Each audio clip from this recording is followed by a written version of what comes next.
The sun burned red over the broken colony. Wind blew dust across the empty streets. Metal walls groaned as if crying from old pain. No voices, no life. Only silence, then a sound weak trembling, filled with fear. Double quotes, please. Someone. Help. Her. Jason froze. He was walking alone through the ruins, his boots crunching against cracked stone. He had come here to search for scrap metal and maybe a few working machines. But this voice was not from a machine. It was real. Please. My baby. She won't wake up. The human soldier followed the sound, heart beating fast. His hand rested near his sidearm. He moved slowly around the corner of a fallen wall, and there she was. An alien woman, thin, shaking, her robes torn and covered in dust. Her skin was a pale violet color, her eyes bright silver, wide with terror. In her arms, she held a tiny child, still and silent. The mother looked up at him. Help her, she begged.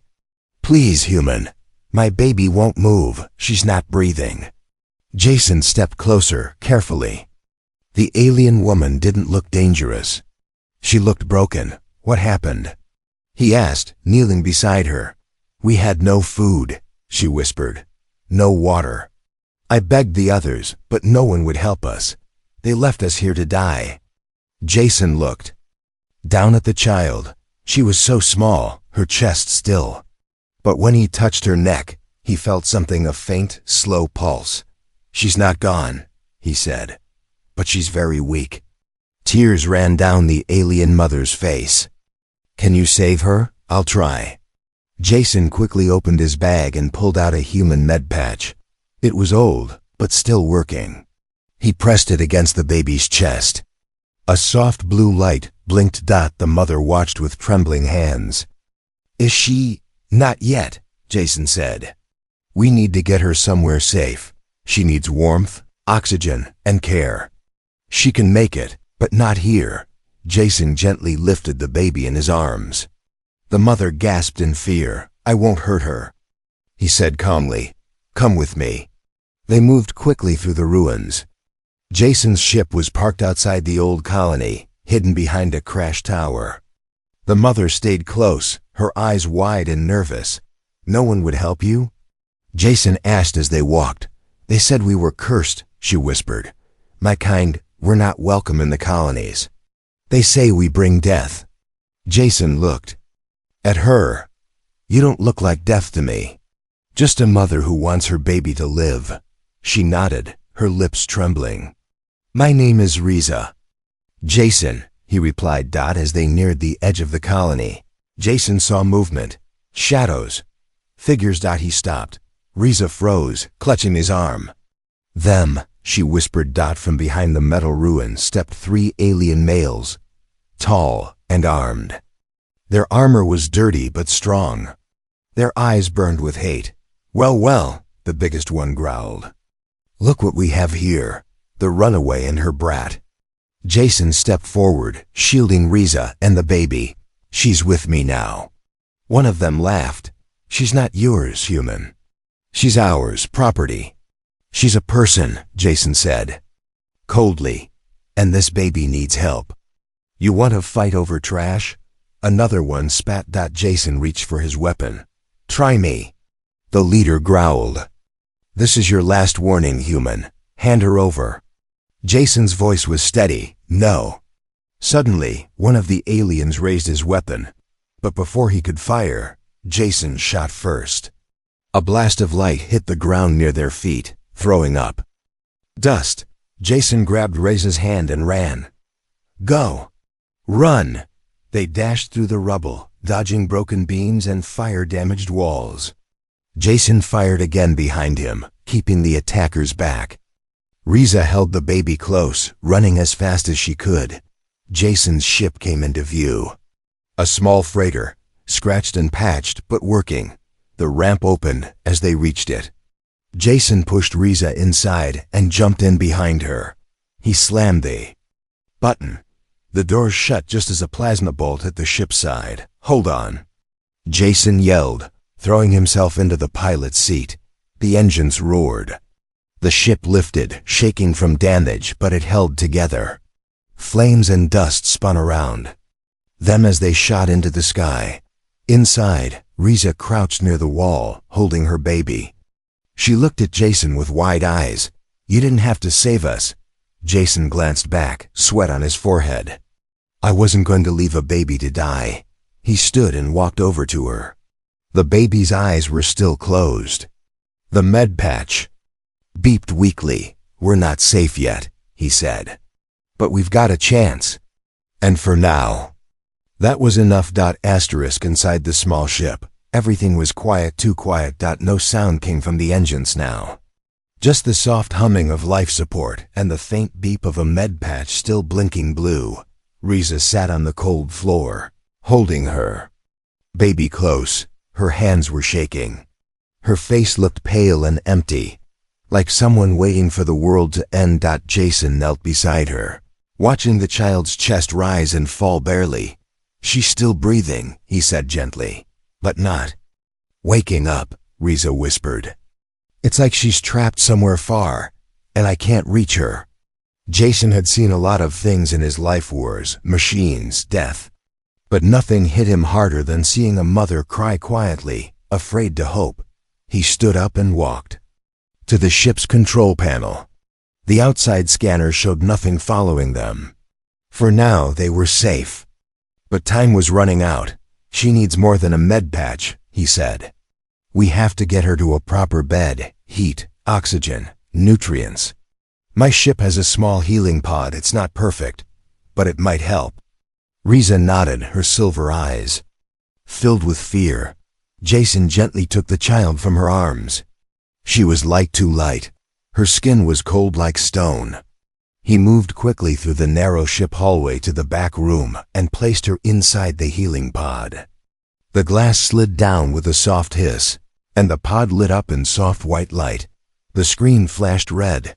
Life signs: weak body temp, critical neural response, low chance of recovery. UNKNOW. Jason clenched his jaw. "Come on, little one," he muttered. "Don't give up now."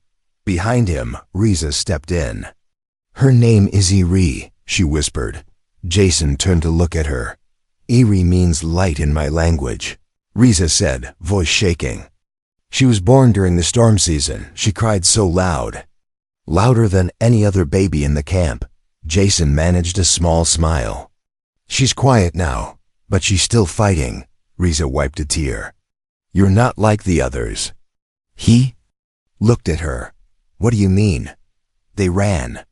They looked at us and walked away. One even spat on me. But you stopped." Jason was quiet for a moment. "Because I saw someone who needed help. That should be enough." Suddenly, an alarm beeped from the front of the ship. Jason rushed to the controls. The ship's sensors flashed. Motion detected inside cargo bay. "What now?" he muttered. He grabbed his weapon and motioned to Riza to stay with Iri. Moving slowly down the corridor, Jason unlocked the cargo bay door and stepped inside. The lights flickered. Boxes were stacked against the walls. Something moved behind them. He raised his weapon. "Show yourself." Then, a small voice, high, scared, "Don't shoot." "Please." Jason lowered his weapon slowly. From behind a crate, a tiny figure crawled out, another child. Thin, frightened, with the same violet skin and glowing silver eyes. Jason blinked in surprise. "There's two of them?" The child ran to him and clutched his coat. "Is Mama here? Is my baby sister okay?" Jason gently kneeled down. "What's your name?" "Tala," the child said. He put a hand on her shoulder. "Yes, your mother's safe. And your sister. We're trying to help her. How did you get on my ship?" "I followed when you carried Mama away. I hid in a crate. I didn't want to be left behind." Jason sighed. This was not just one life in danger. It was a family. Back in the med room, Riza cried out in shock and joy as Tala ran to her and hugged her tight. "I thought I lost you too." Riza sobbed. Jason stood at the door, watching them, but his eyes turned to the pod. The beeping had Changed. The screen now showed. Body temp, stable neural activity, increasing. She's fighting, Jason said aloud. She's really trying. Riza turned to him, her face shining with new hope. Then we must help her, whatever it takes. Jason nodded. There's one place. An old human lab not far from here. They used to treat rare alien diseases there. Maybe they have something that can help Eri recover fully. But it's abandoned, right? Riza asked. Yes, Jason said. And dangerous, but if it means saving her, I'll go. She stepped forward, placing a hand on his arm. We'll go together. Jason looked down at Tala, then at the sleeping baby inside the pod. He knew this was no longer just a rescue mission. This was war for one small life, and they would not let death win. The baby's breathing grew stronger. The soft hum of the healing pod echoed through the ship like a heartbeat, steady and slow. Riza sat beside it, whispering gentle words in her native tongue. Tala held her mother's arm, watching her little sister through the glass. Jason stood at the control panel, staring at the blinking light on the screen. They were not alone. Someone's following us, he said quietly. Riza looked up. What do you mean? There's a ship, small, fast, not showing ID, hiding in our tail. Her face went pale. It's them. The ones who took me. They want Eri back. Jason's eyes narrowed. They're not getting her. He pressed a few buttons. The engines roared louder as he pushed the ship toward the planet's upper orbit. Hold on, he warned. We're not out of danger yet. Suddenly, an explosion rocked the ship. Tala screamed. Riza held her tight as the walls shook. Missile. Hit, Jason shouted. Rear thruster damaged. The ship spun, alarms flashing red. Everyone stay down. Jason yelled, fighting the controls. Outside, the enemy ship appeared like a black knife in the sky. No name, no light. Just a shadow with teeth. A voice crackled through the radio. Human, you took something that belongs to us, Jason growled. You don't own people. You don't know what she is, the voice snapped. That child is not just a baby. She's a key, a project we paid for. Return her or die. Jason shut off the comms. I've heard enough. He hit the emergency landing button. The ship jerked hard and shot downward into the clouds below. Fire trailed behind them as they fell toward the rocky world. Riza shouted, Where are we going? There's a cave system underground, Jason replied. I used it during the last war. We can hide. The ship crashed through the trees and slammed into the dirt.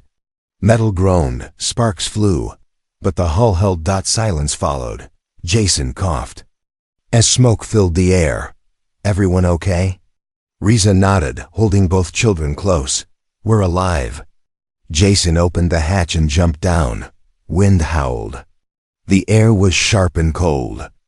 Trees twisted in strange shapes, and the ground steamed like something alive. We have to move fast, he said. They'll land soon. He carried Eri's pod himself, while Riza held Tala close. They ran through the twisted forest, leaves like knives brushing against them. Shadows moved in the distance. Then they found a cave mouth, wide and black like a sleeping mouth. Inside, it was cold and silent. They moved deeper until the wind could no longer be heard. Jason placed the pod down gently, catching his breath. Riza looked around. What will we do now? We can't keep running. Jason didn't answer right away. He stared at Eri's pod. The baby's face was peaceful. Her chest rose slowly, her small hands twitching. She needs more, Jason finally said. That healing pod will run out of power soon. And it's not enough. He turned to Riza. There's a lab not far from here, human-built, long ago. We used to treat alien children there during the Peace War. Maybe the cure she needs is still inside. Then we go, Riza said. Jason shook his head. You can't, not with both kids. You stay hidden. I'll go.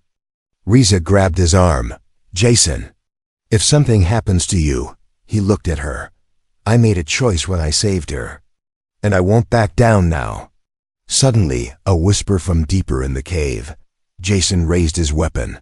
The voice came again, dry. Raspy, you brought her here. A figure stepped into the light. Tall, wrapped in old bandages, part machine, part alien. Jason aimed. Who are you? The figure coughed. Once, I was a doctor. In that lab you speak of. But they turned me into something else. Riza stepped in front of her children, shielding them. The figure didn't move closer. The child, the one in the pod, she's not normal. She carries something. Powerful. That's why they want her. That's why they'll never stop. Jason lowered his weapon just a little. What is she? The half-machine doctor tilted his head. She is a mistake or a miracle, depending on who you ask. Jason frowned. Can she be saved? The figure's voice was soft. Yes, but you must go to the lab. Face what we left behind. You'll find answers there, or your end.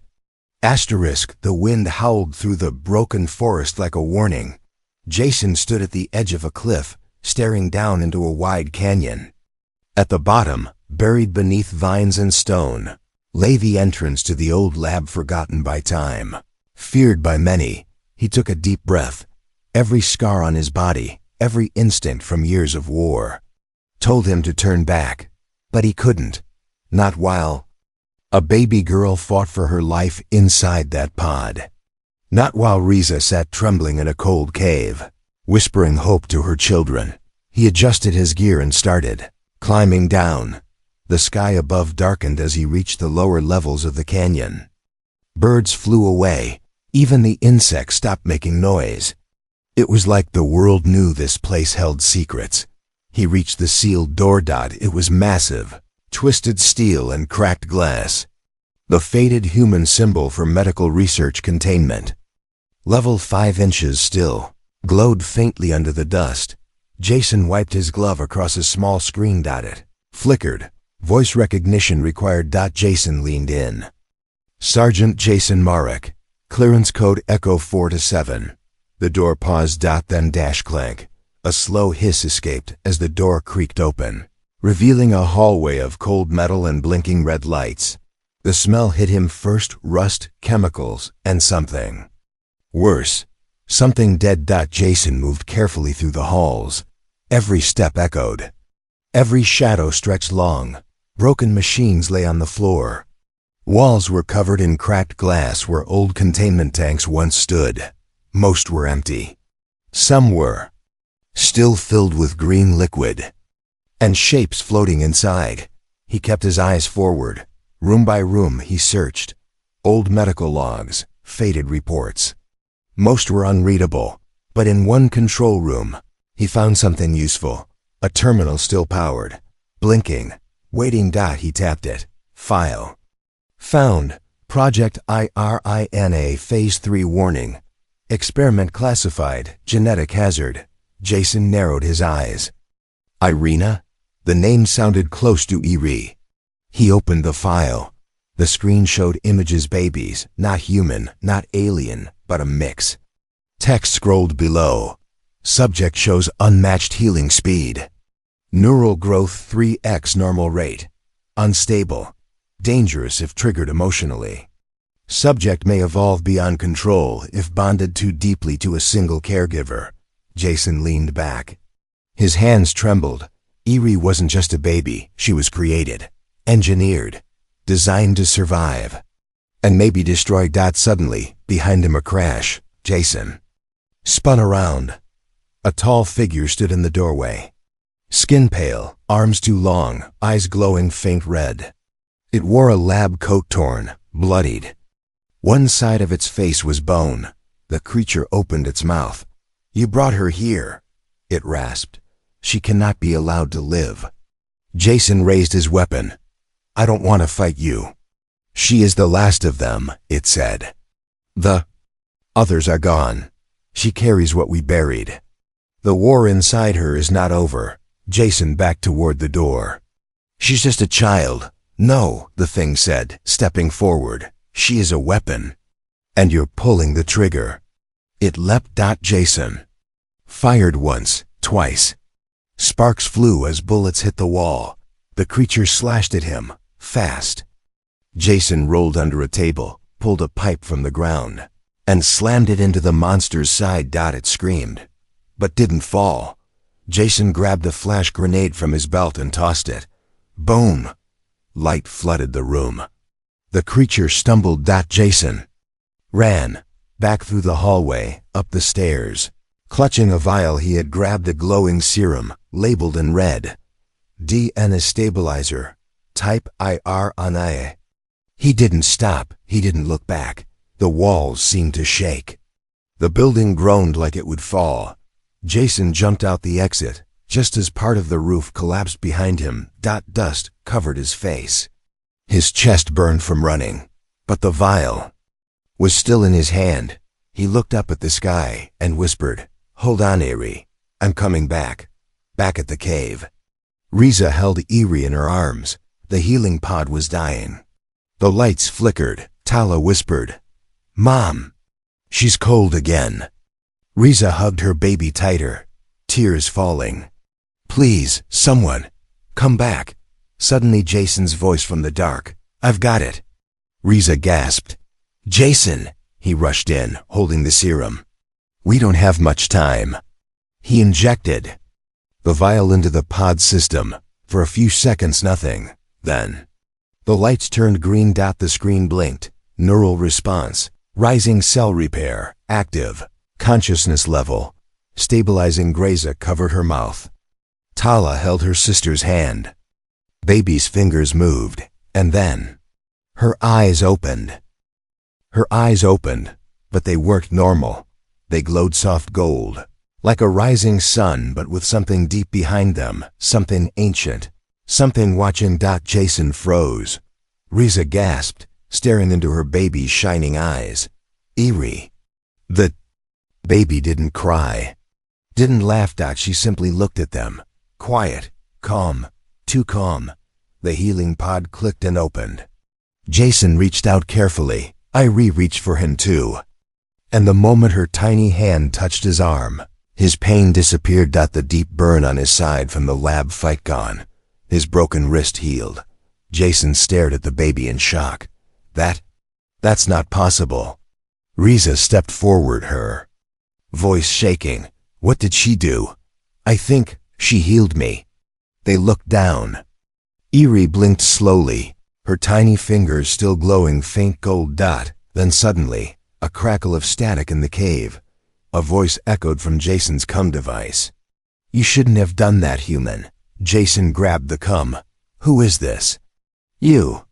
Just woke up something we tried to bury for years. That child is not just a cure. She's a catalyst, a spark, a beginning or the end." Riza clutched Eerie tight. "No, she's just a baby. She was grown in a lab, not born. She carries DNA from 20 species, human included. She's not meant to live a normal life. She's meant to become something else." Jason turned the cum off. Enough lies. But in his heart, a cold worry began to grow. That night, while Tala slept beside her mother, Jason sat by the fire. Eerie was wrapped in a blanket, sleeping quietly on Riza's lap. Jason spoke softly. "Why her? Why did they make her?" Riza shook her head. "I never knew. I was taken years ago, used in tests. They never told us what they were doing. One day, Eerie was born. They didn't celebrate. They looked at her like she was a tool." Jason stared into the fire. "You escaped?" "Yes," Riza whispered. "I couldn't let them turn her into whatever they wanted. So I ran, I hid, I begged. But no one would help us. Not until you." Jason's voice lowered. "Do you think she's dangerous?" Riza looked down at Eerie. The child's fingers twitched gently. Her face was peaceful. "No," Riza said. "But I think others fear what she could become." Jason nodded. "Slowly, and maybe that fear is why they're chasing her." Suddenly a strange light filled the cave, not from outside. From Iri, her body floated slightly above Riza's arms. Glowing symbols appeared on her skin, moving like water, like language. Jason stood quickly. "What's happening?" Riza held on tight. "Iri, I'm here." A sound filled the cave, not a cry, not a scream, a pulse. A shockwave of energy burst out in all directions, knocking Jason back, shaking the cave walls. But it didn't harm them. Instead, something changed. The cave roof cracked and light poured in from the stars above, like the universe itself was watching. And in that light, a voice echoing from nowhere and everywhere. "The child has awakened. She is the bridge. The choice will come." Then silence. The glow faded. Iri dropped softly back into Riza's arms, fast asleep again. Jason stared, heart pounding. What was that? Riza didn't answer. She couldn't. She just held her baby and rocked slowly, like trying to protect her from something bigger than the galaxy. Jason whispered, "She's not just rare. She's the center of something. Something coming." Outside in the stars, the black ship that had chased them sat still. Inside, shadowy figures watched the signal spike. "She's activated," one of them said. "We must contain it before it spreads. Prepare the Omega Protocol." But the child, if we can't control it, we erase it. Back in the cave, Jason packed supplies quickly. "We have to move. Now, where will we go?" Riza asked. Jason's jaw tightened. "To the only place left that can protect her. Or hide her forever." Riza stood, holding Iri close, Tala beside her. Jason looked at the two children, then at Riza. "Whatever she is," he said, "we're not letting them take her, not while I'm still breathing." Asterisk. The stars looked peaceful. But behind them, war was coming. From orbit, 3 black ships moved silently toward the planet. No warnings. No lights. Just shadows with engines inside the lead ship. A voice whispered coldly, "We gave the child a chance to be controlled. Now, we erase her." Far below, deep in the forest cave, Jason woke with a sharp breath. He had dreamed of flames. And Iri standing in the middle of fire, untouched, glowing like a star. He stood and looked over at Riza and the kids.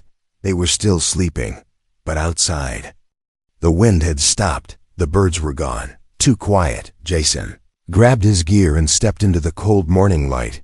He looked up and froze. Smoke trails falling from the sky. He ran back inside. "Wake up. They found us."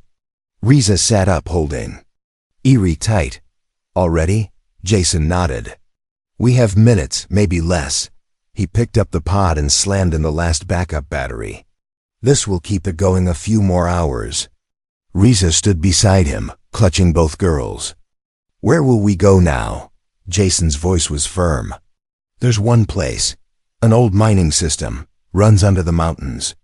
If we make it there, we can lose them." Tala grabbed his hand. "Will they hurt us?" Jason looked her in the eye. "Not if I can help it." They moved fast.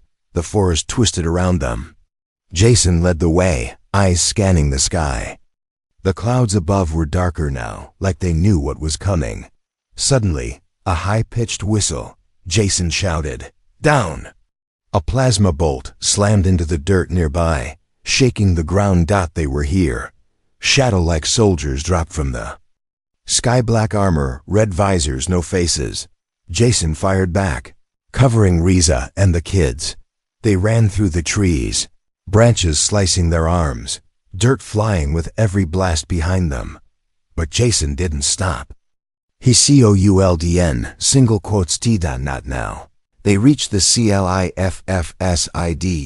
Jason pulled open an old hatch hidden behind thick vines. "Inside, hurry!" They crawled through a narrow tunnel, wet and cold. The sound of chasing footsteps echoed above. "They're tracking the pod's energy," Jason said. "We need to shut it off." "But Riza started. "She survive.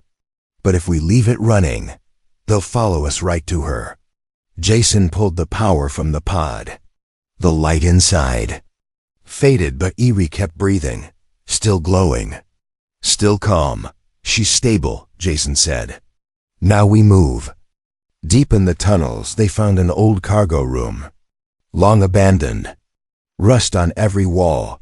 Jason sealed the door and laid Eri gently on an old med table. Riza wrapped her in blankets. Tala sat close, holding her sister's hand. Jason grabbed the small device from his bag of beacon. Riza frowned. What's that? Jason looked at her, serious. It's a call for help. Who would answer? Jason looked away. Someone who owes me. Another human, ex-soldier. He was part of the project that made Eri. He turned against it and disappeared. But if he hears this signal, he'll come. Riza nodded slowly. And if he doesn't? Jason raised his weapon. Then I stand. Alone, outside the tunnels. The enemy commander touched the ground where Jason had fled. He knelt and whispered, "She's awake now. The power is active. If she bonds too deeply to a human, we won't be able to stop it." A soldier stepped forward. "Shall we begin the purge?" The commander nodded. "Yes, burn the tunnels." Back inside, Eri stirred. Her eyes opened again, but this time, they weren't gold, they were white, glowing like fire. Her body lifted into the air, hovering above the table. Riza gasped. "What's happening?" Jason stepped back. "She's reacting to something."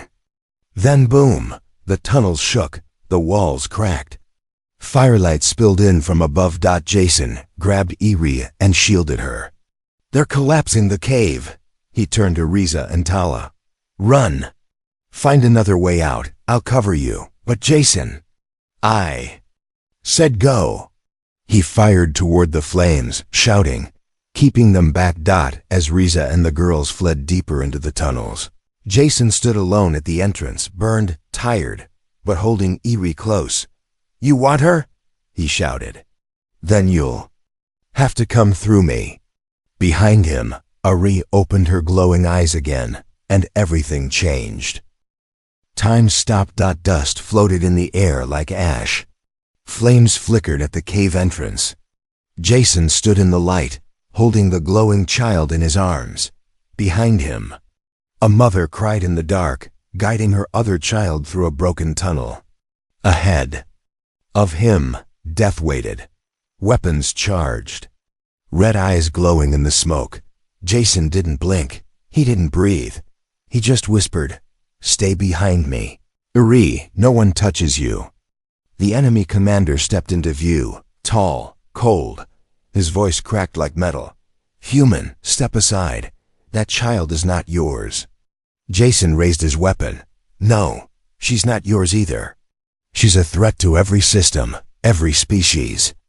"We warned you." Jason shook his head. "She's a child, and all she's done is live. She's not meant to live." Jason looked down. Eri stared back at him, eyes still glowing white, but now, with something new. Tears. She wasn't just glowing anymore. She was feeling. The commander raised his hand. Dozens of soldiers stepped forward. Jason's grip tightened. "Come on then." The soldiers charged. Jason fired first. One fell, then another, but he was outnumbered. A blast hit his side. He dropped to one knee. Another strike burned across his back. He screamed, but held on to Eri with all his strength. Then Eri screamed. It was small, high, like a cry of heartbreak, but it shook the cave like thunder. A blinding light burst from her body. The flames vanished. The soldiers froze mid-run. Every weapon shut down. Jason looked up, shielding his eyes. Eri floated again, but this time, not as a child. She looked like a star. Light surrounded her like wings. Her tiny voice echoed through the cave, not loud, not angry, but full of truth. "Why do you chase me? Why do you fear me? I only wanted to live, to be loved." The commander dropped his weapon. His knees gave out. This wasn't supposed to happen. Jason crawled toward her. "Eri, are you okay?" She turned to him, tears still falling, light still glowing. "You didn't run. You didn't leave me. You gave me your warmth. And I remembered who I am. Jason touched her hand. You're not a weapon. You're not a mistake. I'm a choice, she said softly, and I choose to heal. Her light spread through the cave, touching stone, metal, even the enemy soldiers. And where it touched, weapons dropped. Armor cracked open. Fear faded. They weren't being destroyed. They were being healed, the commander sobbed. What have we done? Jason slowly stood. His wounds faded again. His strength returned. Eerie floated down into his arms, no longer glowing, just breathing. Just a baby again. Days later, the cave was silent once more. Jason stood outside, watching. The sunrise. Riza stepped beside him, holding Tala. Eri slept peacefully in her arms. She's quiet now, Riza said. She gave too much, Jason replied. But she'll be okay.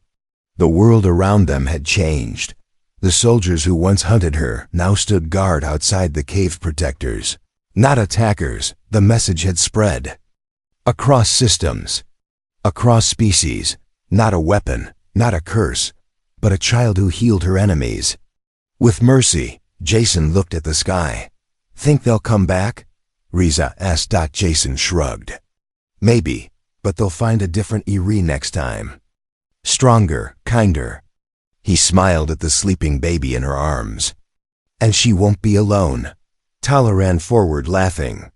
Flowers bloomed where her feet touched the earth. Something was healing in the world. Something new had begun. Asterisk. They feared what she could become, but only one human showed her what she could be. And that changed everything.